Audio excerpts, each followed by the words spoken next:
Well, today's number 6, the final episode of our series, the epic series, the 58 very easy pieces for Renaissance Lute. Today it's numbers 51 to 58, so a slightly shorter episode. On the other hand, there's a bit more to say about some of these pieces. What about some of our old friends that have been following us through the book, the grounds? Well, in this episode, there are plenty of passamezzo anticos, 3 to be precise, including one particularly interesting one from the Giles Lodge lute book, which I'll talk about when we get to it. A little bit unusual. There's another first in this set of 8 pieces, and that is an original composition by one of the book's 2 editors, Christopher Goodwin, who is also the secretary of the Lute Society. He's written it in a very sort of sympathetic style, very much fits with the other pieces in the book. So that's the final thing you'll hear.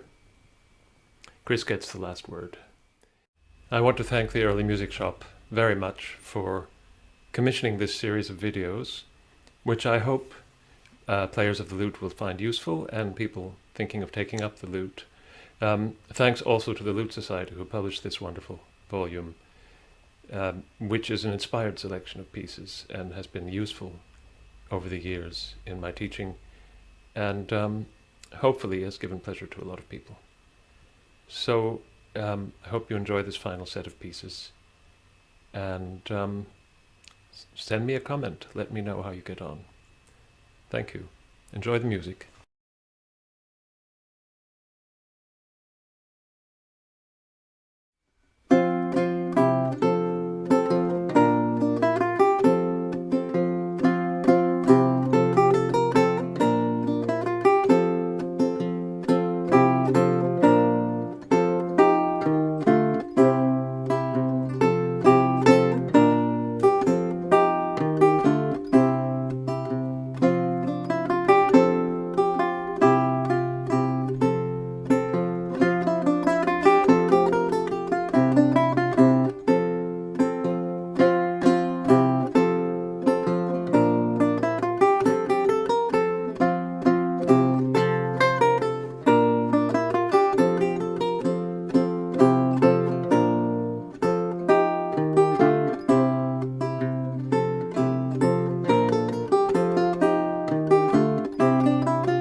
So this piece, number 52, was an example of the passamezzo antico.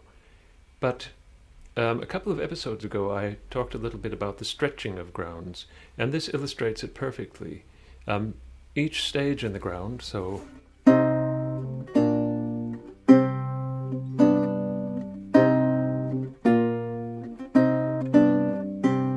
that's the ground. Each stage in the ground has 4 bars. But instead of just 4 bars of the first chord, 4 bars of the second chord, and so on, there's room to interpolate additional harmonies to add a layer of complexity. So we have 4 bars of this harmony. Actually, we have 3, and a different harmony interpolated, which is G minor, before we go to the second chord, which is B flat, for 4 bars. Then we have C minor again for 4 bars. I say 4 bars, it's only 3 bars, because there's a D major interpolated before our 4 bars of G. And then we're back to 4 bars of C minor, 4 bars of E flat, 4 bars of C minor, with a rather fancy thrown in. And then we go to G, but with a bit of a suspension, like that. And finally, the home key again, C major, as is traditional at the end. So if I were to sum that up, we have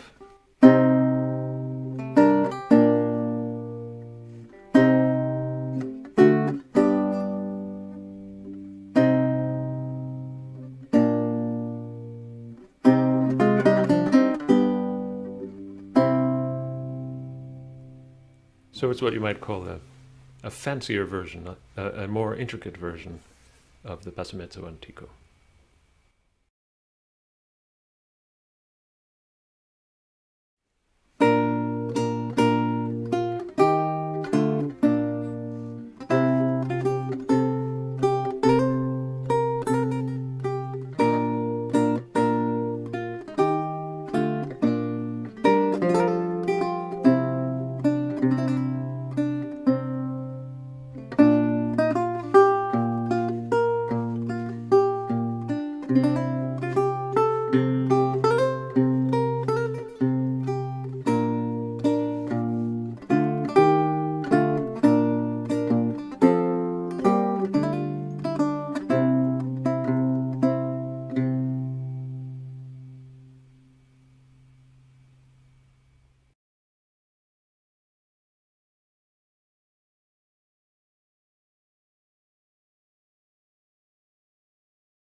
Our next piece is possibly my favorite in the book.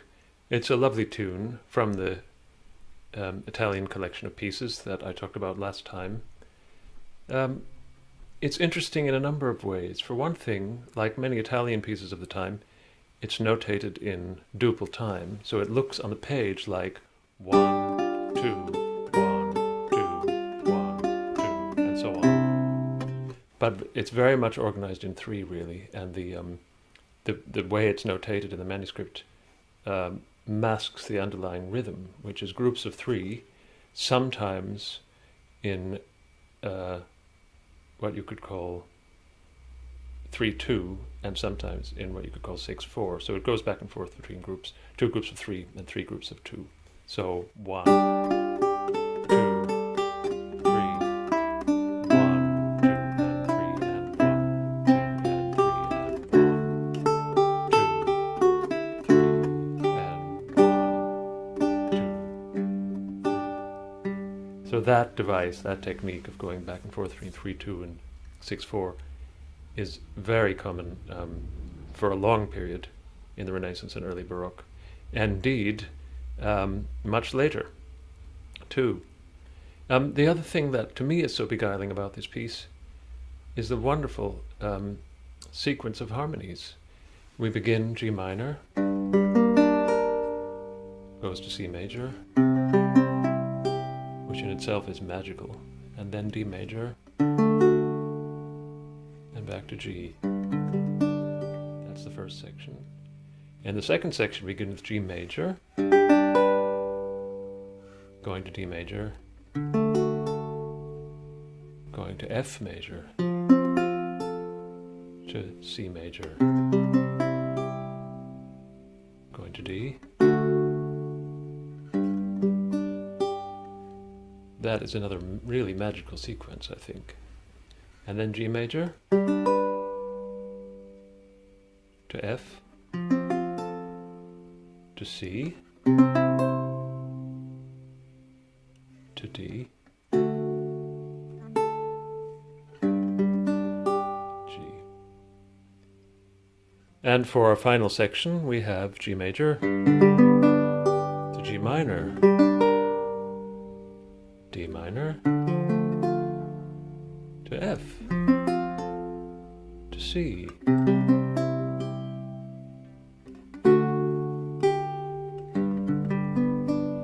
to G, to D, to G. That's a lovely one, so lovely I'm going to try it again.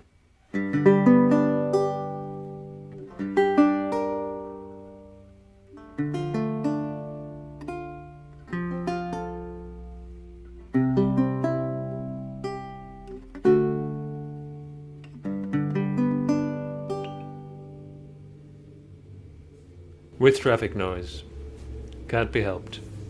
Recording in the real world.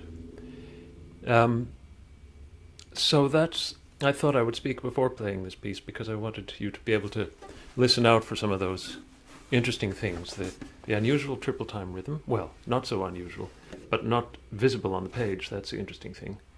And also those gorgeous harmonies and how they're used in a rhythmic way in this piece.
Lost is My Liberty.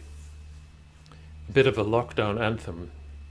How does it manage to be such a melancholy sounding piece in what sounds like a major key, speaking in modern terminology?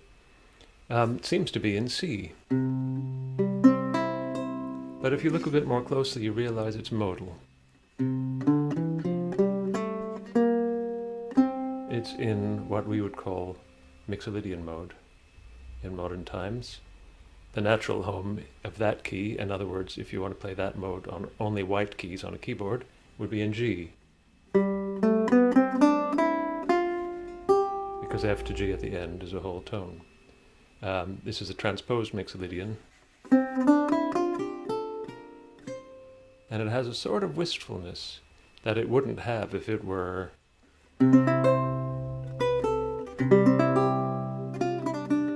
and so on, with B naturals in it. I hope that made some sense. Just to show you how in this music there's a great deal more than our modern major and minor. There are all kinds of modalities which add a particular flavor to the music, like the Phrygian mode, which has its semitone at the bottom.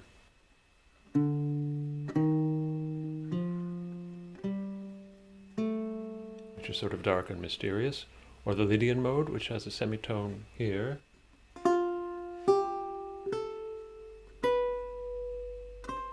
between the fourth and the fifth, which creates a tritone between the first and the fourth, that has its own very particular character, flavor, and mythology attached to it. So this was a sort of wistful C major-ish Mixolydian.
Thank you for joining me on this journey through the 58 very easy pieces.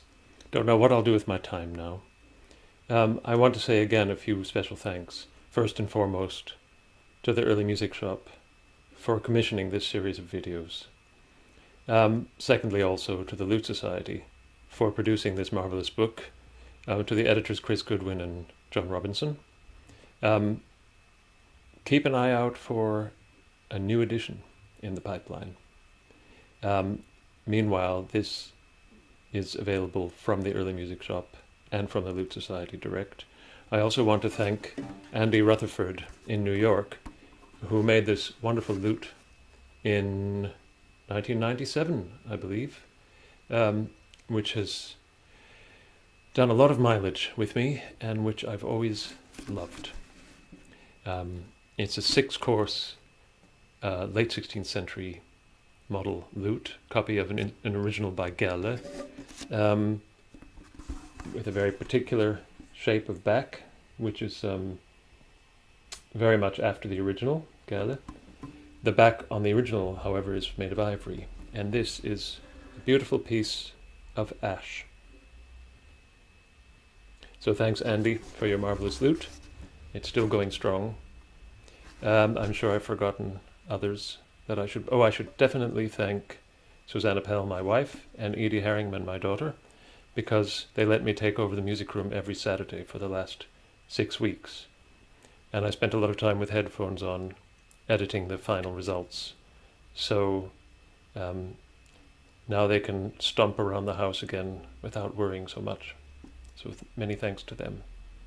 And thanks to all of you for listening and watching.